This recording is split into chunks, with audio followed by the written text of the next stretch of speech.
Hi hello friends, ಇವತ್ತಿನ ವಿಡಿಯೋಗೆ ನಿಮ್ಮೆಲ್ಲರಿಗೂ ಸ್ವಾಗತ. ನಿಮ್ಗೆಲ್ಲರಿಗೂ ಗೊತ್ತಿರುವ ಹಾಗೆ NTPC ಅಂಡರ್ ಗ್ರಾಜುಯೇಟ್ ನ ಎಕ್ಸಾಮ್ ಡೇಟ್ ಅನೌನ್ಸ್ ಆಗಿದೆ. ನೀವೆಲ್ಲರೂ ಈಗಾಗಲೇ ನೋಡಿರ್ತೀರ. ಅದನ್ನ ಏನಂತಂದ್ರೆ ಮುಂದಿನ ತಿಂಗಳು ಆಗಸ್ಟ್ 7ನೇ ತಾರೀಕಿಂದ ಸೆಪ್ಟೆಂಬರ್ 8ರವರೆಗೆ ಏನಾಗಿದೆ ಎಕ್ಸಾಮು ಅನೌನ್ಸ್ ಆಗಿದೆ ಸ್ನೇಹಿತರೆ. ಇದಕ್ಕೆಲ್ಲರೂ ನೀವು ಈಗಾಗಲೇ ಪ್ರಿಪರೇಷನ್ ನಡೆಸಿರ್ತೀರ. ಯಾಕಂದ್ರೆ ಆಲ್ಮೋಸ್ಟ್ ಒಂದ್ ತಿಂಗಳದ ಮೇಲೆ ಒಂದ್ 3-4 ದಿನ ಉಳಿದಿರ್ಬೋದು. ಇಷ್ಟೊಂದು ದಿನದಲ್ಲಿ ಹೇಗೆ ಈ ಎಕ್ಸಾಮ್ಗೆ ಪ್ರಿಪರೇಷನ್ ನಡೆಸಬೇಕು, ಯಾಕಂದ್ರೆ ನೀವು ಈಗಾಗಲೇ ಎಕ್ಸಾಮ್ ಅನ್ನ ನೋಡಿದ್ರಿ. ಮೊನ್ನೆ NTPC ಗ್ರಾಜುಯೇಟ್ ಯಾವ ರೀತಿ ಎಕ್ಸಾಮ್ ಆಯ್ತು, ನನ್ನ ಹತ್ರ ತುಂಬಾ ಜನ ಹೇಳಿದ್ರು ಏನು ಸರ್ ಎಕ್ಸಾಮ್ ಚೆನ್ನಾಗಾಗಿದೆ ಅಂತ. ಆದ್ರೆ ಈಗ ಮೊನ್ನೆ ಕೀ ಆನ್ಸರ್ ಬಿಟ್ಟು ನೋಡಿದಾಗ ಆಲ್ಮೋಸ್ಟ್ ತುಂಬಾ ಜನದ ಏನಾಗಿದ್ರೆ ಆನ್ಸರ್ಗಳು ತಪ್ಪಾಗಿದ್ದಾವೆ. ಯಾಕಪ್ಪ ಆ ತರ ಆಗುತ್ತೆ ಅಂತಂದ್ರೆ ನಾವ್ ಏನೋ ಒಂದು ಗೆಸ್ ಮಾಡಿ ಎಕ್ಸಾಮ್ ಅಲ್ಲಿ ಟಿಕ್ ಮಾಡಿ ಬಂದಾಗ ಅಕ್ಯುರೇಟ್ ಆನ್ಸರ್ ಗೊತ್ತಿರಲಿಲ್ಲ ಅಂತಂದ್ರೆ ಎಕ್ಸಾಮ್ ಅಲ್ಲಿ ಸಕ್ಸಸ್ ಆಗೋದು ತುಂಬಾ ಕಷ್ಟ ಆಗ್ತದೆ ಸ್ನೇಹಿತರೆ. ಯಾಕಂದ್ರೆ ಇವತ್ತಿನ ಎಕ್ಸಾಮ್ ಗಳ ಒಂದು ಪ್ಯಾಟರ್ನ್ ನೋಡಿದ್ರೆ ಕಾಂಪಿಟೇಷನ್ ದಿನದಿಂದ ದಿನಕ್ಕೆ ಜಾಸ್ತಿ ಆಗ್ತಾ ಇದೆ. ಲಕ್ಷಾಂತರ ಸಂಖ್ಯೆಯಲ್ಲಿ ಅಪ್ಲಿಕೇಶನ್ ಹೋಗ್ತಾ ಇವೆ. ನೀವು ಏನೋ ಸಾವಿರಾರು ಸಂಖ್ಯೆಯಲ್ಲಿ ಮಾತ್ರ ಪೋಸ್ಟ್ ಗಳು ಇರುವುದನ್ನ ಗಮನಿಸಿದ್ರ ಸ್ನೇಹಿತರೆ. ಇಷ್ಟೊಂದು ಕಾಂಪಿಟೇಷನ್ ಯುಗದಲ್ಲಿ ನಾವು ಯಾವ ರೀತಿ ಸ್ಟಡಿಯನ್ನ ಮಾಡಿ ನಮ್ಮ ಜೀವನದಲ್ಲಿ ಸಕ್ಸಸ್ ಅನ್ನ ಪಡಿಬೇಕು. ತುಂಬಾ ಜನ ಹೇಳ್ತೀರಾ ಸರ್ ನನಗೆ ಏನಾದ್ರೂ ಮೋಟಿವೇಶನ್ ಬೇಕು, ಪುಸ್ತಕ ಓದಕ್ ಹೋಗ್ತೀನಿ ಆದ್ರೆ ಓದಕ್ ಮನಸ್ಸೇ ಬರೋದಿಲ್ಲ, 1-2 ದಿನ ಓದ್ತೀನಿ 3ನೇ ದಿನದ ಓದಕ್ ಮನಸ್ಸ ಬರೋದಿಲ್ಲ ಅಂತ. ಈ ತರ ಮಾತುಗಳನ್ನ ಹೇಳೋರ್ಗೆಲ್ಲ ಒಂದ್ ಸಲ ನಿಮ್ಮ ಕಷ್ಟಪಡ್ತಿರುವಂತ ತಂದೆ ತಾಯಿಯ ಮುಖವನ್ನ ನೋಡಿ. ಇದಕ್ಕಿಂತ ದೊಡ್ಡದಾದಂತ ಮೋಟಿವೇಶನ್ ಏನು ಬೇಕಾಗಿಲ್ಲ. ನೀವು ಯಾವುದೋ ಒಂದು ಮೋಟಿವೇಶನ್ ವಿಡಿಯೋನ ನೋಡಿ, ಯಾರೋ ಒಬ್ಬರ ಇನ್ಫ್ಲುಯೆನ್ಸರ್ ಅವರದ ಒಂದು ವಿಡಿಯೋನ ನೋಡಿ ನೀವು ಅದನ್ನ ಮೋಟಿವೇಶನ್ ತಗೊಂಡು 3-4 ದಿನ ಓದಿ ಬಿಟ್ಟು ಬಿಡ್ಬೋದು. ಆದ್ರೆ ನಿಮ್ಮ ಒಳಗಿಂದ ಒಂದ್ ಏನದ ನಿಮ್ಮ ಕಷ್ಟದ ಹಾದಿಗಳನ್ನ ಮತ್ತೆ ನಿಮ್ಮ ತಂದೆ ತಾಯಿ ಪಡ್ತಿರ್ತಕ್ಕಂಥ ಕಷ್ಟವನ್ನ ನೋಡಿ ಜೀವನದಲ್ಲಿ ನೀವೇನಾದ್ರೂ ಆಗ್ಬೇಕಂತ ಹೇಳಿ ಒಂದು ಆ ಒಳಗಿಂದ ಬರ್ತಲ್ಲ, ಆ ಒಳಗಿಂದ ಬರುವಂತ ಮೋಟಿವೇಶನ್ ಒಂದ್ಸಲ ನಿಮ್ಮಲ್ಲಿ ಬಂತಂದ್ರೆ ನಿಮ್ಮನ್ನ ತಡಿಲಿಕ್ಕೆ ಯಾರು ಆಗುದಿಲ್ಲ ಸ್ನೇಹಿತರೆ. ಅದರಿಂದ ಒಂದು ದೊಡ್ಡದಾದಂತ ಸೇಜ್ ಇದೆಯಲ್ಲ, ಒಂದು ಫೇಮಸ್ ಆದಂತದ್ದು, ಒಂದು ಮೊಟ್ಟೆ ಒಳಗಿಂದ ಹೊಡೆದ್ರೆ ಒಂದು ಜೀವ ಹುಟ್ಟುತ್ತೆ, ಅದೇ ಮೊಟ್ಟೆ ಹೊರಗಿಂದ ಹೊಡೆದ್ರೆ ಒಂದು ಜೀವನ ಏನಾಗುತ್ತೆ, ಜೀವ ಸಾಹಿತ್ಯ. ಅದರಿಂದ ಮೋಟಿವೇಶನ್ ನಿಮ್ ಒಳಗಿಂದ ಹುಟ್ಟಂತಂದ್ರೆ ನಿಮ್ಮನ್ನ ಎದುರಿಸಲಿಕ್ಕೆ ಯಾರಿಂದಲೂ ಸಾಧ್ಯ ಇಲ್ಲ.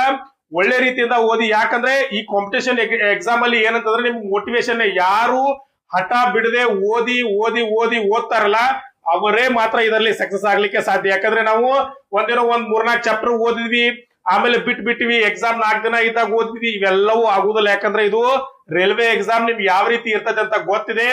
ನೀವು ಈಗಾಗಲೇ ಬೇಕಾದ್ರೆ ಒಂದ್ಸಲ ಹೋಗಿ ಈ ಏನ ಗ್ರಾಜುಯೇಟ್ ಎಕ್ಸಾಮ್ ಇತ್ತಲ್ಲ ಅದರ ಕ್ವಶನ್ ಪೇಪರ್ ಅನ್ನ ನೋಡ್ಕೊಂಡ್ ಬರ್ರಿ. ಯಾಕಂದ್ರೆ ನನ್ನ ಇದಲ್ಲಿ ಇದಾವೆ, ನೀವು ಬೇಕಂದ್ರೆ ಕೊಡ್ತೀನಿ ನಿಮಗೆ, ನೋಡ್ಕೊಡ್ರಿ. ಆ ಒಂದು ಎಕ್ಸಾಮ್ ಪ್ಯಾಟರ್ನ್ ಯಾವ್ದಿದೆ ಅದನ್ನ ಸರಿಯಾಗಿ ಸ್ಟಡಿ ಮಾಡಿ ನೀವು ಜೀವನದಲ್ಲಿ ಸಕ್ಸಸ್ ಆಗಿ ಸ್ನೇಹಿತರೆ. ಈ ವಿಡಿಯೋದಲ್ಲಿ ನಾವು ಅದನ್ನೇ ನೋಡೋಣ, ಯಾವ ರೀತಿ ಸ್ಟಡಿಯನ್ನ ಮಾಡಬೇಕು, ಎಕ್ಸಾಮ್ ಅನ್ನ ಪಾಸ್ ಆಗ್ಲಿಕ್ಕೆ ಏನಿದೆ ಇದ್ರ ಸಿಲೆಬಸ್, ಮತ್ತೆ ಯಾವೆಲ್ಲ ಪೋಸ್ಟ್ ಗಳಿಗೆ ಕಾಲ್ಫಾರ್ಮ್ ಆಗಿದಾವೆ, ಮತ್ತೆ ಏನನ್ನ ಓದಿದ್ರೆ ಈ ಎಕ್ಸಾಮ್ ಅಲ್ಲಿ ಪಾಸ್ ಆಗ್ಬೋದಂತ ಒಂದು ಏನಂದ್ರೆ ಸಂಕ್ಷಿಪ್ತವಾದಂತ ಮಾಹಿತಿಯನ್ನ ಈ ವಿಡಿಯೋದಲ್ಲಿ ನೋಡೋಣ. ಯಾರೆಲ್ಲ ಈ ವಿಡಿಯೋನ ನೋಡ್ತಾ ಇದ್ರಿ ಅವರೆಲ್ಲರೂ ವಿಡಿಯೋನ ಸಬ್ಸ್ಕ್ರೈಬ್ ಮಾಡ್ಕೊಳ್ಳಿ, ಮತ್ತೆ ಈ ವಿಡಿಯೋನ ಎಲ್ಲರಿಗೂ ಶೇರ್ ಮಾಡಿ, ಮತ್ತೆ ಚಾನೆಲ್ ನ ಯಾರೆಲ್ಲ ನೋಡಿ ಈ ಫಸ್ಟ್ ಟೈಮ್ ನೋಡ್ತಾ ಇಲ್ಲ ಅವರ ಸಬ್ಸ್ಕ್ರೈಬ್ ಮಾಡ್ಕೊಳ್ಳಿ ಅಂತ ಹೇಳ್ತಾ ವಿಡಿಯೋನ ಸ್ಟಾರ್ಟ್ ಮಾಡೋಣ ಬನ್ನಿ ಸ್ನೇಹಿತರೆ. ಅಂಡರ್ ಗ್ರಾಜುಯೇಟ್ ಅಲ್ಲಿ ಬರ್ತಕ್ಕಂಥ ಪ್ರಮುಖವಾದ ಪೋಸ್ಟ್ ಗಳು ಯಾವುವು ಅಂತಂದ್ರೆ ಕಮರ್ಷಿಯಲ್ ಕಮ್ ಟಿಕೆಟ್ ಕ್ಲರ್ಕು, ಆಮೇಲೆ accountant clerk come typist, junior clerk come typist, ಆಮೇಲೆ ಟ್ರೈನ್ ಕ್ಲರ್ಕ್ಸ್. ಈ ರೀತಿಯ ಪೋಸ್ಟ್ ಗಳು ಸ್ನೇಹಿತರೆ ಬರ್ತಾ ನೀವು ಎಲ್ಲರೂ ಗೊತ್ತು. ನೀವು ಈಗಾಗಲೇ PUC ಮೇಲೆ ಅಪ್ಲಿಕೇಶನ್ ಅನ್ನ ಇದನ್ನ ಹಾಕಿದೀರಾ. ಇವು ನೀವು ಸ್ವಲ್ಪ ಗಮನಿಸ್ರಿ. ಯಾಕಂದ್ರೆ ಒಂದ್ ಸಲ ನೀವು ರೈಲ್ವೆದಲ್ಲಿ ಸೆಲೆಕ್ಟ್ ಆದ್ರೆ ಈ ಹುದ್ದೆಗಳು ಎಲ್ಲವೂ ಆರಾಮದಾಯಕ ಹುದ್ದೆಗಳು, ಏನ್ ಅಂತ ದೊಡ್ಡದಾದಂತ ಕಷ್ಟ ಪಡುವಂತ ಡಿ ಗ್ರೂಪ್ ನ ಹುದ್ದೆಗಳಂತೆ ಅಲ್ಲ ಇವೆಲ್ಲವೂ. ಯಾಕಂದ್ರೆ ಅದಕ್ಕಿಂತ ಜಾಸ್ತಿ ಏನಂತಂದ್ರೆ ಹೆಚ್ಚಿನ ಸ್ಯಾಲರಿ ಬರುವಂತ ಹುದ್ದೆಗಳ ಸ್ನೇಹಿತರೆ ಇವೆಲ್ಲವೂ. ಯಾಕಂದ್ರೆ ನೀವು ಇದಕ್ಕೆ ಬಹಳ ಡಿಫ್ರೆನ್ಸ್ ಬೀಳೋದಿಲ್ಲ. ಅದಕ್ಕೆ 10th ಇರ್ತದೆ, ಇದಕ್ಕೊಂದು PUC ಇರ್ತದೆ ಅಷ್ಟೇ. ಆದ್ರೆ ಈ ಒಂದು ಹುದ್ದೆಗಳು ಏನಂತಂದ್ರೆ ನಾವು ಡಿ ಗ್ರೂಪ್ ಗೆ ಒಂದು ಕಂಪೇರ್ ಮಾಡಿ ಹೇಳಿದ್ರೆ ಇವೆಲ್ಲವೂ ಆಫೀಸರ್ ಹುದ್ದೆಗಳು ಸ್ನೇಹಿತರೆ. ನೀವು ಇನ್ಶರ್ಟ್ ಮಾಡ್ಕೊಂಡು ಅಡ್ಡಾಡುವಂತ ಹುದ್ದೆಗಳು ಇವೆಲ್ಲವೂ ಇರ್ತಾವೆ. ಆದ್ದರಿಂದ ನಾನು ಏನ್ ಹೇಳ್ತೀನಿ, ಒಂದೇ ಸಲ ಜೀವನದಲ್ಲಿ ಹಠ ಇರ್ತದೆ, ಒಂದ್ಸಲ ಹಠದಿಂದ ಓದಿ ಎಕ್ಸಾಮ್ ಅನ್ನ ಪಾಸ್ ಆಗಿ. ಇಲ್ಲಿ ನೋಡ್ಬೋದು ನೀವು ಇವರ ಸ್ಯಾಲರಿ ಸ್ಕೇಲ್ ಅನ್ನ ಹೇಳ್ತೀನಿ. ಯಾಕಂದ್ರೆ ಮನುಷ್ಯಾಗ ಏನಾದ್ರೂ ಒಂದು ಆಸೆ ಬೇಕಲ್ಲ, ಮೋಟಿವೇಶನ್ ಬೇಕಂತ ಹೇಳ್ತೀರಿ, ಅದಕ್ಕಾಗಿ ಮಾತನ್ನ ಹೇಳ್ತೀನಿ ನಿಮ್ಗೆ. ಇದ್ರೆಲ್ಲವೂ ಇನಿಷಿಯಲ್ ಪೇ ಅಂದ್ರೆ ಬೇಸಿಕ್ ಸ್ಯಾಲರಿ ಇದೆ, ಆಲ್ಮೋಸ್ಟ್ 20,000 ರಿಂದ 21,000 ಬೇಸಿಕ್ ಸ್ಯಾಲರಿ ಇದೆ. ಇದು ಕೇವಲ ಬೇಸಿಕ್ ಪೇ. ಇದ್ರ ಮೇಲೆ ನಿಮ್ಗೆ DA ಕೊಡ್ತಾರೆ, ಆಮೇಲೆ HRA ಇರ್ತದೆ, ಆಮೇಲೆ ಬೇರೆ ಬೇರೆ ಅಲೌನ್ಸ್ ಗಳು ಡಿಪಾರ್ಟ್ಮೆಂಟ್ ತಕ್ಕಂತೆ ಅಲೌನ್ಸ್ ಗಳು ಇರ್ತದೆ. ನೀವು ಈಗಾಗಲೇ ಈಗ 7th ಪೇ ನಾವು ನೋಡಿದ್ರೆ ಇದ್ರ 50% ಏನೋ ಇದಿದೆ DA 50% ಅಂದ್ರೆ ಆಲ್ಮೋಸ್ಟ್ 10,000 ಮೇಲೆ ಆಯ್ತು. ಅಂದ್ರೆ ನಿಮ್ಗೆ ಹೆಚ್ಚು ಕಡಿಮೆ ನಿಮ್ ಕೈಗೆ 35,000 ರಿಂದ 40,000 ಏನಾಗುತ್ತೆ ಸ್ಯಾಲರಿ ನೀವು ಮೊದಲನೇ ತಿಂಗಳಿಂದಾನೇ ತಗೋಬಹುದು ನೀವು. ಈಗ ನೆಕ್ಸ್ಟ್ ಮುಂದಿನ ವರ್ಷ ಏನಂದ್ರೆ 8th ಪೇ ಕಮಿಷನ್ ಬರ್ತಾ ಇದೆ. 8th ಪೇ ಕಮಿಷನ್ ಏನ್ ಹೇಳ್ತಾ ಇದ್ರೆ ಆಲ್ಮೋಸ್ಟ್ ಪೇಮೆಂಟ್ ಡಬಲ್ ಆಗ್ತದೆ ಅಂತ ಹೇಳ್ತಾ ಇದ್ರೆ, ಅಂದ್ರೆ ನೀವು 35ರಿಂದ 40 ತಗೊಂಡ್ರೆ ಆಲ್ಮೋಸ್ಟ್ ಏನೂ ಇಲ್ಲ ಅಂತಂದ್ರೆ ಒಂದು 60ರಿಂದ 70 ಸಾವಿರ ಸ್ಯಾಲರಿವರೆಗೂ ನೀವ್ ಏನ್ ಮಾಡ್ಬೋದು ಮುಂದಿನ ವರ್ಷದಿಂದ ನೀವು ತಗೊಳ್ಬಹುದು. ಆದ್ರಿಂದ ಸ್ನೇಹಿತರೆ ಹುದ್ದೆಗಳೆಲ್ಲ ಚೆನ್ನಾಗಿದಾವೆ. ಇಲ್ಲಿ ನೋಡ್ರಿ ಯಾವ್ದು ಟಿಕೆಟ್ ಕ್ಲರ್ಕ್ ಎಲ್ಲಿದೆ 2022 ಹುದ್ದೆಗಳಿದಾವೆ. ಟೋಟಲ್ ಆಗಿ 3445 ಹುದ್ದೆಗಳಿದಾವೆ ಸ್ನೇಹಿತರೆ. ನೀವು ಇಷ್ಟೇ ಇದಾವ ಅಂತ ಹೇಳ್ಬಿಟ್ಟು ನಿಮ್ಗೆ ಬೇಕಾಗಿರೋದು ಒಂದೇ ಹುದ್ದೆ. ನೀವು ತಲೆಯಲ್ಲಿ ಏನ್ ಬೇಕು, ಒಂದೇ ಹುದ್ದೆಗಾಗಿ ನೀವು ಏನಂದ್ರೆ ಎಕ್ಸಾಮ್ ಅನ್ನ ಬರಿತಾ ಇದ್ರಿ. ಆ ಒಂದೇ ಹುದ್ದೆಗಾಗಿ ನೀವು ಚೆನ್ನಾಗಿ ಸ್ಟಡಿ ಮಾಡಿ, ಯಾಕಂದ್ರೆ ಒಳ್ಳೆ ಒಳ್ಳೆ ಹುದ್ದೆಗಳಿದಾವೆ. ಒಂದ್ಸಲ ಎಕ್ಸಾಮ್ ಪಾಸ್ ಆದ್ರೆ ಜೀವನ ಸೆಟ್ಲ್ ಆಗುತ್ತೆ ಸ್ನೇಹಿತರೆ. ಇನ್ನು ಇದಕ್ಕೆ ಏನಪ್ಪಾ ಸಿಲೆಬಸ್ ಇದೆ ಅಂತ ನಾವು ನೋಡೋದಾತಂದ್ರೆ, ನಿಮಗೆ ಈಗಾಗಲೇ ಗೊತ್ತಿರ್ಬೋದು ಇದಕ್ಕೆ 100 ಮಾರ್ಕ್ಸ್ ಎಕ್ಸಾಮ್ ಇದೆ. ನೀವು ಈಗಾಗಲೇ ಎಲ್ಲರೂ ಗೊತ್ತಿರ್ತದೆ ಏನಂದ್ರೆ ಸಿಬಿಟಿ 1 NTPC ಗ್ರಾಜುಯೇಟ್ ಯಾರು ಬರ್ದಿದ್ದೀರಾ ಅದನ್ನ ಇವರು ಅದನ್ನ ಬರೆಯಕ್ ಹೋದ್ರೆ ಸೇಮ್ ಇರ್ತದೆ. ಏನಪ್ಪಾ ಅಂದ್ರೆ 100 ಮಾರ್ಕ್ಸ್ ಪೇಪರ್ ಇರ್ತದೆ, 100 ಮಾರ್ಕ್ಸ್ ಪೇಪರ್ ಇರ್ತದೆ. 90 ನಿಮಿಷ ಕೊಟ್ಟಿರ್ತಾರೆ ನಿಮಗೆ. ಇದರಲ್ಲಿ ಡಿವೈಡೇಷನ್ ಮಾಡಿರ್ತಾರೆ. ಏನಪ್ಪಾ ಅಂದ್ರೆ ಮ್ಯಾಥಮೆಟಿಕ್ಸ್ ಮೇಲೆ 30 ಕ್ವಶನ್ ಬಿದ್ದಿರ್ತಾವೆ, ಜನರಲ್ ಇಂಟೆಲಿಜೆನ್ಸ್ ಮೇಲೆ 30 ಇರ್ತಾವೆ, ಆಮೇಲೆ ಜನರಲ್ ಅವೇರ್ನೆಸ್ ಮೇಲೆ 40 ಮಾರ್ಕ್ಸ್ ಇರ್ತದೆ. ಈ ರೀತಿಯ ಒಂದು ಏನಂತಂದ್ರೆ 100 ಮಾರ್ಕ್ಸ್ ಕ್ವಶನ್ ಪೇಪರ್ ನಿಮ್ ಮುಂದೆ ಕೊಟ್ಟಿರ್ತಾರೆ ಸ್ನೇಹಿತರೆ. ಈ 100 ಮಾರ್ಕ್ಸ್ ಅಲ್ಲಿ ಏನಂದ್ರೆ ನೆಗೆಟಿವ್ ಮಾರ್ಕ್ಸ್ ಇರ್ತವೆ. ನೆಗೆಟಿವ್ ಮಾರ್ಕ್ಸ್ ಅನ್ನ ನೋಡಿ ನೀವು ಏನಂದ್ರೆ ಎಕ್ಸಾಮ್ ಅನ್ನ ಬರಿಬೇಕು. ನೀವು ಒಂದ್ ಸ್ವಲ್ಪ ಗಮನಿಸಬೇಕು ಏನಪ್ಪಾ ಈ ಒಂದು 100 ಮಾರ್ಕ್ಸ್ ಅಲ್ಲಿ ಇರ್ತೈತಿ. ಇಲ್ಲಿ ನೀವು ಕೊಟ್ಟಿದ್ದಾರೆ, ಇಲ್ಲೊಂದ್ಸಲ ನೋಡ್ಕೊರಿ. ಇದೇ ರೀತಿ ಇಲ್ಲಿ ಎಕ್ಸಾಮ್ ಯಾವ ರೀತಿ ರಿಕ್ರೂಟ್ಮೆಂಟ್ ಪ್ರೊಸೆಸ್ ಇರ್ತದೆ. ನಿಮ್ ಸ್ಟೇಜ್ 1 ಇರ್ತದೆ. ಸ್ಟೇಜ್ ಆದ್ಮೇಲೆ ಸ್ಟೇಜ್ ಯಾರು ಫಸ್ಟ್ ಸ್ಟೇಜ್ ಅಲ್ಲಿ ಕ್ವಾಲಿಫೈ ಆಗ್ತಾರೆ ಅವರು ಸ್ಟೇಜ್ 2 ಹೋಗ್ತಾರೆ. ಸ್ಟೇಜ್ 2 ಹೋದ್ಮೇಲೆ ಟೈಪಿಂಗ್ ಸ್ಕಿಲ್ ಇರ್ತದೆ, ಆಮೇಲೆ ಕೆಲವೊಂದು ಇರ್ತದೆ ಕೆಲವೊಂದು ಇರುವುದಿಲ್ಲ, ಆಮೇಲೆ ಡಾಕ್ಯುಮೆಂಟ್ ವೆರಿಫಿಕೇಶನ್ ಮತ್ತೆ ಮೆಡಿಕಲ್ ಇರ್ತದೆ. ಈ ರೀತಿಯ ಒಂದು ಏನಂತಂದ್ರೆ ಇದರ ರಿಕ್ರೂಟ್ಮೆಂಟ್ ಪ್ರೊಸೆಸ್ ಇರ್ತತಿ. ನಾವು ಅವಾಗಲೇ ಹೇಳಿದಾಗ ಇದರ ಏನಂದ್ರೆ 100 ಮಾರ್ಕ್ಸ್ ಪೇಪರ್ ಇರ್ತೈತಿ. 100 ಮಾರ್ಕ್ಸ್ ಅಲ್ಲಿ 30, 30, 40 ಅಂತಕ್ಕಂಥ ರೇಂಜ್ ನಲ್ಲಿ ಇದನ್ನ ಏನ್ ಮಾಡಿರ್ತಾರ ಅಂತಂದ್ರೆ ಎಕ್ಸಾಮ್ ಅನ್ನ ಇಟ್ಟಿರ್ತಾರೆ ಸ್ನೇಹಿತರೆ. ಆದಷ್ಟು ಏನಂದ್ರೆ ನೆಗೆಟಿವ್ ಮಾರ್ಕ್ ಇರ್ತೈತಿ, 1:3 ಇರ್ತೈತಿ. ಸ್ವಲ್ಪ ನೋಡ್ಕೊಂಡು ಎಕ್ಸಾಮ್ ಅನ್ನ ಬರೀರಿ.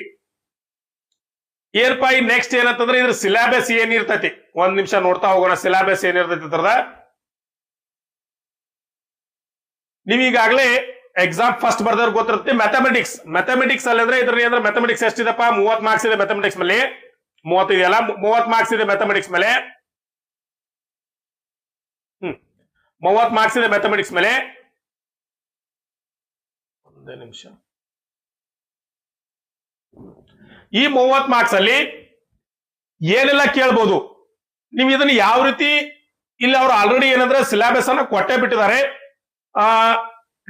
ನಂಬರ್ ಸಿಸ್ಟಮ್, ಆಮೇಲೆ fractions, LCM, HCM, ratio, percentage, time and work, time and distance, simplification, compound, interest, profit and loss, algebra, geometry, ಆಮೇಲೆ ಏನಂದ್ರೆ ಅಲಿಮೆಟ್ರಿಗಳು, ಸ್ಟ್ಯಾಟಿಸ್ಟಿಕ್ಸ್, ಈ ರೀತಿಯ ಎಲ್ಲವೂ ಸಿಲೆಬಸ್ ಸೇಮೇ ಇರ್ತೈತಿ. ಆದ್ರೆ ಇವುದ್ರ ಮೇಲೆ ಬೇರೆ ಬೇರೆ ಪ್ರಶ್ನೆಗಳನ್ನ ಕೇಳ್ತಾರೆ. ಇದಕ್ಕೊಂದು ನಾವು ಯಾವ ರೀತಿ ಕಂಡುಹಿಡ್ಬೇಕಂತಂದ್ರೆ ಇದಕ್ಕೊಂದು ಸೂತ್ರ ಏನಂತಂದ್ರೆ ನೀವು ಹಳೆಯ ಪ್ರಶ್ನೆ ಪತ್ರಗಳನ್ನ ಸ್ವಲ್ಪ ಗಮನ ಹರಿಸಿ ಸ್ನೇಹಿತರೆ. ಯಾಕಂತಂದ್ರೆ ಹಳೆಯ ಪ್ರಶ್ನೆ ಪತ್ರಗಳನ್ನ ನೋಡೋದ್ರಿಂದ ಮಾತ್ರ ನೀವು ಇವುಗಳಿಗೆ ಏನಂತಂದ್ರೆ ಒಂದು ಯಾವ ರೀತಿಯ ಪ್ರಶ್ನೆಗಳು ಬೀಳ್ತಾವ ನಿಮ್ಗೆ ಗೊತ್ತಾದ್ರೆ ಮಾತ್ರ ನೀವ್ ಏನ್ ಮಾಡ್ಬೋದು ಅಂತಂದ್ರೆ ಅದಕ್ಕೊಂದು ಸಿಸ್ಟಮೆಟಿಕ್ ಆದಂತ ನೀವು ಶಾರ್ಟ್ ಕಟ್ ಆಗಿ ಎಕ್ಸಾಮ್ ಅಲ್ಲಿ ಯಾವ ರೀತಿ ಶಾರ್ಟ್ ಕಟ್ ಆಗಿ ಏನಂದ್ರೆ ಎಕ್ಸಾಮ್ ಅನ್ನ ಬಿಡಿಸಬಹುದು ಅಂತ ಹೇಳಿ ನಿಮ್ಗೆ ಗೊತ್ತಾಗ್ತದೆ. ಅದೇ ರೀತಿ ಜನರಲ್ ಇಂಟೆಲಿಜೆನ್ಸ್ ಅಲ್ಲಿ ನೀವು ನೋಡ್ಬೋದು ಎಲ್ಲಾ ಸಿಲೆಬಸ್ ಅಲ್ಲಿ ಕೊಟ್ಟಿದ್ದಾರೆ. ಇನ್ನು ಅದೇ ರೀತಿ ಜನರಲ್ ಅವೇರ್ನೆಸ್ ಅಲ್ಲಿ ಏನ್ ಹೇಳ್ತಾರೆ ಅಂದ್ರೆ up to 10th CBSE syllabus ನ ಪ್ರಕಾರ ಏನಂತಂದ್ರೆ ಈ ಎಕ್ಸಾಮ್ ಇರ್ತದೆ ಅಂತ ಹೇಳ್ತಾರೆ. ಇದರಲ್ಲಿ ಏನಪ್ಪಾ ಅಂತಂದ್ರೆ almost current affairs, national intelligence, internationals, games, sports, culture of India, ಈ ರೀತಿಯ ಎಲ್ಲವನ್ನ ಕೊಡ್ತಾರೆ. ನಿಮ್ಗೆ ಆಗ್ಲೇ ನೀವು ಎಕ್ಸಾಮ್ ಬರ್ದ್ರ ಅಂದ್ರೆ ನಿಮ್ಗೆ ಗೊತ್ತಿರ್ತೈತಿ ಇದ್ರಲ್ಲಿ ಏನ್ ಹೊಸಾದ್ ಇರುದಿಲ್ಲ. ಆದ್ರೆ ಓದ್ಬೇಕಷ್ಟ, ಹೊಸಾದ್ ಏನು ಇರಂಗಿಲ್ಲ ತೊಳಗ. ಆದ್ರೆ ನೀವು ಸರಿಯಾಗಿ ಓದ್ಬೇಕಷ್ಟ. ಓದ್ರಿ ಅಂತಂದ್ರೆ ಇದ್ರಲ್ಲಿ ಏನಂತಂದ್ರೆ ಸರಿಯಾಗಿ ರೀತಿಯಿಂದ ಪಾಸ್ ಆಗ್ತಾರ ಸ್ನೇಹಿತರೆ.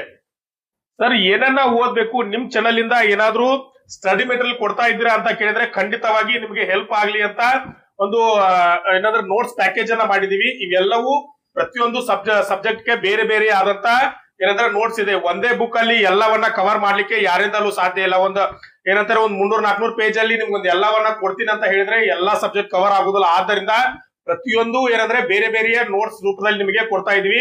ಯಾಕಂದ್ರೆ ನಿಮಗೆ ಆಗ್ಲೇ ಗೊತ್ತಿರೋ 40 ಮಾರ್ಕ್ಸ್ ಗೆ ನಿಮ್ಗೆ ಏನಂದ್ರೆ ಜನರಲ್ ಅವೇರ್ನೆಸ್ ಇದೆ. ಆ ಒಂದು 40 ಮಾರ್ಕ್ಸ್ ಅನ್ನ ಯಾವ ರೀತಿ ಕವರ್ ಮಾಡ್ಬೇಕಂತ ಒಂದು ಮನಸ್ಸಲ್ಲಿ ಉದ್ದೇಶವನ್ನು ಇಟ್ಟುಕೊಂಡು ಈ ಒಂದು ನೋಟ್ಸ್ ಅನ್ನ ತಯಾರು ಮಾಡಿದೆ ಸ್ನೇಹಿತರೆ. ಇದರಲ್ಲಿ ನಿಮ್ಗೆ ಏನಂದ್ರೆ ಜನರಲ್ ಸೈನ್ಸ್ ಬರ್ತದೆ.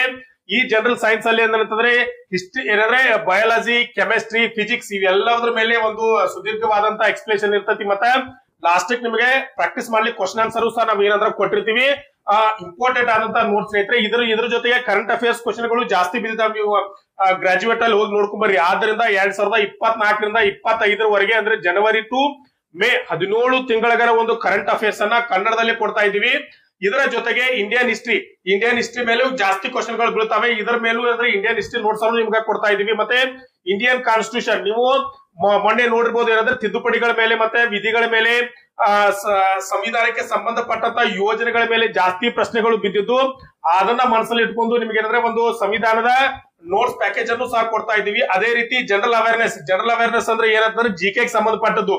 ಇದು ಯಾವ ರೀತಿ ರೀಸೆಂಟ್ ಆಗಿ ಅಂದ್ರೆ ಬಹಳ ಹಳಿದಲ್ಲ. 2024ರಿಂದ 2025 ಏಪ್ರಿಲ್ ವರೆಗೂ ಏನೆಲ್ಲಾ ಜಿಕೆಗೆ ಸಂಬಂಧಪಟ್ಟಂತ ಪ್ರಶ್ನೆಗಳು ಬೀಳ್ಬೋದು ಅಂತ ಹೇಳಿ ಅದನ್ನು ಒಂದು ನೋಟ್ ಮಾಡಿ ಒಂದೇನಂದ್ರೆ ಒಂದು ಪ್ಯಾಕೇಜ್ ನ ರೂಪದಲ್ಲಿ ನಿಮ್ಗೆಲ್ಲಾ ಕೊಡ್ತಾ ಇದೀವಿ ಸ್ನೇಹಿತರೆ. ಇದರ ಜೊತೆಗೆ ನಿಮ್ಗೆ ಹಳೆಯ ಪ್ರಶ್ನೆ ಪತ್ರಗಳನ್ನ ನಾವು ಉಚಿತವಾಗಿ ನಿಮಗೆ ಕೊಡ್ತಾ ಇದೀವಿ ಸ್ನೇಹಿತರೆ. ಇದರ ಜೊತೆಗೆ ಇವೆಲ್ಲವೂ ಕನ್ನಡದಲ್ಲಿಯೇ ಕನ್ನಡ ಭಾಷೆಯಲ್ಲೇನೆ ನಿಮಗೆ ಕನ್ನಡದಲ್ಲಿ ಎಕ್ಸಾಮ್ ಬರೋದ್ರಿಂದ ಕನ್ನಡದ ವಿದ್ಯಾರ್ಥಿಗಳಿಗಾಗಿ ಕರ್ನಾಟಕ ವಿದ್ಯಾರ್ಥಿಗಳಿಗೆ ಕನ್ನಡಕ್ಕೆ ಹೆಲ್ಪ್ ಆಗ್ಲಿ ಅಂತ ಎಲ್ಲವೂ ಕನ್ನಡ ಭಾಷೆಯಲ್ಲೇ ನೋಟ್ಸ್ ಅನ್ನ ಕೊಡ್ತಾ ಇದ್ವಿ ಸ್ನೇಹಿತರೆ. ಇವೆಲ್ಲವೂ ಸೇರಿ ಅಂದ್ರೆ general science, current affairs, Indian history, constitution, GK ಮತ್ತೆ ಹಳೆಯ ಪ್ರಶ್ನೆ ಪತ್ರಗಳು ಇವೆಲ್ಲವೂ ಸೇರಿ ಒಂದು ರೇಟ್ ಎಷ್ಟಪ್ಪ ಅಂದ್ರೆ ಕೇವಲ 299 ರೂಪಾಯಿಗಳನ್ನ ನಿಗದಿ ಮಾಡಿದ್ವಿ ಸ್ನೇಹಿತರೆ. ಇಷ್ಟು ಒಂದು ಕಡಿಮೆ ಬೆಲೆಯಲ್ಲಿ ಎಲ್ಲವನ್ನು ನೋಟ್ಸ್ ಅನ್ನು ಕೊಡ್ತಾ ಇದೀವಿ. ಯಾರಿಗೆ ಈ ಒಂದು ನೋಟ್ಸ್ ನ ಪ್ಯಾಕೇಜ್ ಬೇಕೋ ಅವರು ಈ ಮೇಲಿನ ನಂಬರ್ ಕಾಣುವಂತ ನಂಬರ್ಗೆ ಕಾಂಟ್ಯಾಕ್ಟ್ ಅನ್ನ ಮಾಡಿ ಏನಂತಾರೆ ನೀವು ಪೇ ಅನ್ನ ಮಾಡಿ ಇದನ್ನ ಈ ಎಲ್ಲಾ ನೋಟ್ಸ್ ಅನ್ನ ತಗೊಳ್ಕೋ ಸ್ನೇಹಿತರೆ. ಯಾಕಂದ್ರೆ 40 ಮಾರ್ಕ್ಸ್ ನೀವು ಏನಂದ್ರೆ ಆಲ್ಮೋಸ್ಟ್ ಎಲ್ಲವೂ ಇದರಲ್ಲಿ ಕವರ್ ಆಗಿ ಬಿಡದ ಸ್ನೇಹಿತರೆ. ಇನ್ ಬೇಡಪ್ಪ ನಮ್ಗೆ ಕೇವಲ ಏನಂತಂದ್ರೆ ಕೇವಲ NTPC ಪ್ರಶ್ನೆ ಪತ್ರಗಳು ಪ್ರೀವಿಯಸ್ ಪ್ರಶ್ನೆ ಪತ್ರಗಳು ಬೇಕಂತಂದ್ರೆ ಅವು ಅಷ್ಟೇ ಸಿಗ್ತಾವೆ ನಿಮ್ಗೆ. ಅವನು ಸಹ ನೀವ್ ಏನ್ ಮಾಡ್ಬೋದು ತಗೊಳ್ಕೊಳ್ಬಹುದು. ಅದರ ಜೊತೆಗೆ ಇಲ್ಲ ನಾವು ಗ್ರೂಪ್ ಡಿ ಗೆ ಪ್ರಿಪರೇಷನ್ ನಡೆಸ್ತಾ ಇದೀವಿ. ಗ್ರೂಪ್ ಡಿ ಯ ಪ್ರಶ್ನೆ ಪತ್ರಗಳು ಬೇಕಂದ್ರೆ ಗ್ರೂಪ್ ಡಿ ಯ ಪ್ರಶ್ನೆ ಪತ್ರಗಳು ಇದಾವೆ. 2005ರಿಂದ 2022ರವರೆಗೆ ಪ್ರಶ್ನೆ ಪತ್ರಗಳು ಸಿಗ್ತವೆ. ಅದರ ಜೊತೆಗೆ RRB ನಡೆಸಿದಂತ ಅಸಿಸ್ಟೆಂಟ್ ಲೋಕೋಪಾಲಿನ ಪ್ರಶ್ನೆ ಪತ್ರಗಳು ಸಿಗ್ತವೆ.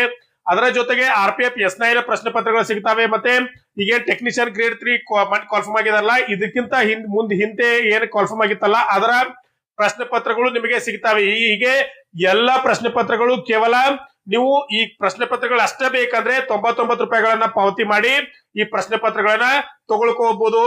NTPC ಪ್ರಶ್ನೆ ಪತ್ರಗಳಾಗಿರ್ಬೋದು, ಗ್ರೂಪ್ ಡಿ ಪ್ರಶ್ನೆ ಪತ್ರಗಳಾಗಿರ್ಬೋದು, ಮತ್ತೆ ಈ ಸ್ಟಡಿ ಮೆಟೀರಿಯಲ್ ಗೆ ಸಂಬಂಧಪಟ್ಟಂತ ಇವೆಲ್ಲವೂ ಯಾವೇ ಬೇಕಾದ್ರೂ ಸಹ ಏನಂತಾರೆ ಈ ನಂಬರ್ಗೆ ಕಾಂಟ್ಯಾಕ್ಟ್ ಮಾಡಿ ಪೇ ಅನ್ನ ಮಾಡಿ ಪ್ರಶ್ನೆ ಪತ್ರಗಳನ್ನ ಮತ್ತೆ ನೋಟ್ಸ್ ಅನ್ನ ತೆಗೆದುಕೊಳ್ಬಹುದು ಸ್ನೇಹಿತರೆ. ಒಂದು ಸಂಕ್ಷಿಪ್ತವಾದಂತ ಅಂಡರ್ ಗ್ರಾಜುಯೇಟ್ NTPC ಗೆ ಏನ್ ಸಿಲೆಬಸ್ ಇದೆ ಅಂತ ನೋಡಿದ್ವಿ. ಡಿಟೇಲ್ ಆಗಿ ಬೇಕಂದ್ರೆ ಕಮೆಂಟ್ ಬಾಕ್ಸ್ ಅಲ್ಲಿ ಕಮೆಂಟ್ ಮಾಡಿ. ಮುಂದಿನ ಒಂದು ವಿಡಿಯೋದಲ್ಲಿ ಅಂದ್ರೆ ಡಿಟೇಲ್ ಆದಂತದ ಒಂದು ಸಿಲೆಬಸ್ ಅನ್ನ ನಿಮ್ಗೆ ಕೊಡ್ತೀವಿ. ಒಂದು ಸಂಕ್ಷಿಪ್ತವಾದ ವಿಡಿಯೋದಲ್ಲಿ ಇದನ್ನ ಹೇಳ್ತಾ ಇದ್ದೀನಿ. ಇನ್ನ ಏನ್ಪಾ ನೀವು ಫಸ್ಟ್ ಗೆ ನಿಮ್ಗೆ ಗೊತ್ತಿರುವಾಗೆ CBT 1 ಇರ್ತದೆ. ಫಸ್ಟ್ ಒಂದು CBT 1 ಇರ್ತೈತಿ. ಇದಕ್ಕ 100 ಮಾರ್ಕ್ಸಿನ ಎಕ್ಸಾಮ್ ಇರ್ತೈತಿ. CBT 2 120 ಮಾರ್ಕ್ಸಿನ ಎಕ್ಸಾಮ್ ಇರ್ತೈತಿ. ಇವ್ ಎರಡು ಯಾರು ಕ್ವಾಲಿಫೈ ಮಾಡ್ತಾರಲ್ಲ ಅವ್ರಿಗೆ ಏನಂದ್ರೆ ಸ್ಕಿಲ್ ಟೆಸ್ಟ್ ಇರ್ತೈತಿ. ಈ ಸ್ಕಿಲ್ ಟೆಸ್ಟ್ ಎಲ್ಲರಿಗೂ ಇರುವುದಿಲ್ಲ, ಕೆಲವೊಂದು ಎಕ್ಸಾಮ್ ಗಳಿಗೆ ಮಾತ್ರ ಅಷ್ಟೇ ಇರ್ತೈತಿ. ಯಾವ್ದಂತಂದ್ರ ಟೈಪಿಸ್ಟ್ ಅಂತ ಏನ್ ಬರ್ತೈತಲ್ಲ ಕ್ಲರ್ಕ್ ಕಮ್ ಟೈಪಿಸ್ಟ್ ಮತ್ತೆ junior come clerk come typist ಇವ್ ಎರಡೇ ಹುದ್ದೆಗಳಿಗೆ ಏನಂತಂದ್ರೆ ಇವು ಏನಂದ್ರೆ ಟೈಪಿಂಗ್ ಟೆಸ್ಟ್ ಬರ್ತೈತೆ. ಅದನ್ನ ಬಿಟ್ರೆ commercial clerk come ticket clerk ಬರುದಿಲ್ಲ, ಟ್ರೈನ್ ಕ್ಲರ್ಕ್ ಬರುದಿಲ್ಲ. ಇವ್ರು ಏನಂದ್ರೆ ಡೈರೆಕ್ಟ್ ಆಗಿ ನೀವು CBT 1 CBT 2 ಪಾಸ್ ಆದ್ರಿ ಅಂತಂದ್ರೆ ನಿಮ್ಗೇನಂತಾರೆ ಒಂದು ಡಾಕ್ಯುಮೆಂಟ್ ವೆರಿಫಿಕೇಶನ್ ಮಾಡ್ತಾರೆ. ಡಾಕ್ಯುಮೆಂಟ್ ವೆರಿಫಿಕೇಶನ್ ಆದ್ಮೇಲೆ ನಿಮ್ದೇನ ಮೆಡಿಕಲ್ ಟೆಸ್ಟ್ ನ ಮಾಡಿ ಫೈನಲ್ ಲಿಸ್ಟ್ ಅನ್ನ ಬಿಡ್ತಾರೆ ಸ್ನೇಹಿತರೆ. ಈ ರೀತಿಯ ಒಂದು ಅಂಡರ್ ಗ್ರಾಜುಯೇಟ್ ಗೆ ಯಾವ ರೀತಿ ಪ್ರಿಪರೇಷನ್ ಆಗ್ಬೇಕಂತ ಹೇಳಿ ಒಂದು ಸಂಕ್ಷಿಪ್ತವಾದಂತದ್ದು ಡಿಟೇಲ್ ಆದಂತದ್ದೇನು ನಿಮಗಾಗ್ಲೇ ಗೊತ್ತೇ ಇದೆ. ನಾನು ಏನೋ ಒಂದು ಸಿಲೆಬಸ್ ಅನ್ನ ಹೇಳಿದೆ, ಮತ್ತೆ ಏನ್ ಬೇಕು ಸ್ಟಡಿ ಮೆಟೀರಿಯಲ್ ಬೇಕು ಅದನ್ನ ಹೇಳಿದೆ, ಮತ್ತೆ ಯಾವ ರೀತಿ ಎಕ್ಸಾಮ್ ಗೆ ಸ್ಟಡಿ ಮಾಡ್ಬೇಕು ನೀವೇನಾದ್ರೂ ಒಂದು ಟೈಮ್ ಟೇಬಲ್ ಅನ್ನ ಹಾಕೊಡ್ರಿ. ಟೈಮ್ ಟೇಬಲ್ ಅನ್ನ ಹಾಕೊಂಡು ಆ ಸಿಲೆಬಸ್ ಪ್ರಕಾರ ಯಾವ ಸಿಲೆಬಸ್ ಗೆ ಯಾವ್ಯಾವ ಇಂಪಾರ್ಟೆಂಟ್ ಇದಾವೆ ಅವಾಗ ಸರಿಯಾದ ಒಂದು ಸಮಯವನ್ನ ನಿಗದಿ ಮಾಡಿ ಸರಿಯಾದ ರೀತಿಯಿಂದ ಓದ್ಕೊಂಡು ಹೋಗಿ. ಯಾಕಂದ್ರೆ ಇನ್ನು ಉಳಿದಿರೋದು ಒಂದೇ ತಿಂಗಳು ಉಳಿದಿದೆ. ಆ ಒಂದು ತಿಂಗಳಲ್ಲಿ ಎಷ್ಟು ಸಾಧ್ಯನೋ ಅಷ್ಟು ಏನಂತಂದ್ರೆ ಸಿಲೆಬಸ್ ಅನ್ನ ಕವರ್ ಮಾಡಿ ಮ್ಯಾಥಮೆಟಿಕ್ಸ್ ಶಾರ್ಟ್ ಕಟ್ ಟ್ರಿಕ್ಸ್ ಅನ್ನ ತಿಳ್ಕೊಳ್ಳಿ, ಮೆಂಟಬಿಲಿಟಿ ಬೆಳೆಸುವಂತ ಶಾರ್ಟ್ ಕಟ್ ಟ್ರಿಕ್ಸ್ ಅನ್ನ ತಿಳ್ಕೊಳ್ಳಿ, ಮತ್ತೆ ಕರೆಂಟ್ ಅಫೇರ್ಸ್, ಆಮೇಲೆ ಹಿಸ್ಟ್ರಿ, ಆಮೇಲೆ ಸೈನ್ಸ್ ಮೇಲೆ ಜಾಸ್ತಿ ಪ್ರಶ್ನೆ ಬೀಳ್ತಾವ, ಅದನ್ನ ನೋಡ್ಕೊಡ್ರಿ. ಹೀಗೆ ಪ್ರತಿಯೊಂದು ಅಂದ್ರೆ ನಿಮ್ಗೆ ಹಳೆ ಪ್ರಶ್ನೆ ಪತ್ರಗಳನ್ನ ನೋಡ್ರಿ. ಹಳೆ ಪ್ರಶ್ನೆ ಪತ್ರಗಳನ್ನ ನೋಡೋದ್ರಿಂದ ನಿಮ್ಗೆ ಎಲ್ಲವೂ ತಿಳಿದೈತೆ. ಇದಕ್ಕಿಂತ ಹೆಚ್ಚಿದ್ದು ಏನಾದ್ರು ನಿಮ್ಗೆ ಡೌಟ್ ಇತ್ತಂದ್ರೆ ನಾನು ಕಮೆಂಟ್ ಬಾಕ್ಸ್ ಅಲ್ಲಿ ಕಮೆಂಟ್ ಮಾಡಿ, ಇಲ್ಲ ನನ್ನ ಕಾಂಟ್ಯಾಕ್ಟ್ ನಂಬರ್ಗೆ ಕಾಂಟ್ಯಾಕ್ಟ್ ಮಾಡಿ. ನಾನು ಖಂಡಿತ ನಿಮಗೆ ರೆಸ್ಪಾನ್ಸ್ ಅನ್ನ ತೋರಿಸ್ತೀನಿ ಸ್ನೇಹಿತರೆ. ಇದಾಗಿತ್ತು ಇವತ್ತಿನ ವಿಡಿಯೋ. ಇದೇ ರೀತಿಯ ವಿಡಿಯೋಗಳು ನಿಮ್ಗೆ ಬೇಕಂತಾರೆ ನನ್ನ ಚಾನೆಲ್ ಸಬ್ಸ್ಕ್ರೈಬ್ ಮಾಡ್ಕೊಳ್ಳಿ, ಮತ್ತೆ ಅಲ್ಲೇ ಪಕ್ಕದಲ್ಲಿರೋ ಬೆಲ್ ಐಕನ್ ಪ್ರೆಸ್ ಮಾಡಿ. ಇನ್ನೂ ಯಾರೆಲ್ಲ ಈ ವಿಡಿಯೋನ ನೋಡಿಲ್ಲ ಅವರೆಲ್ಲರೂ ನಿಮ್ ಫ್ರೆಂಡ್ಸ್ಗೆ ಶೇರ್ ಮಾಡಿ ಅಂತ ಹೇಳ್ತಾ ವಿಡಿಯೋನ ಇಲ್ಲೇ ಮುಗಿಸೋಣ. ನಮಸ್ಕಾರ.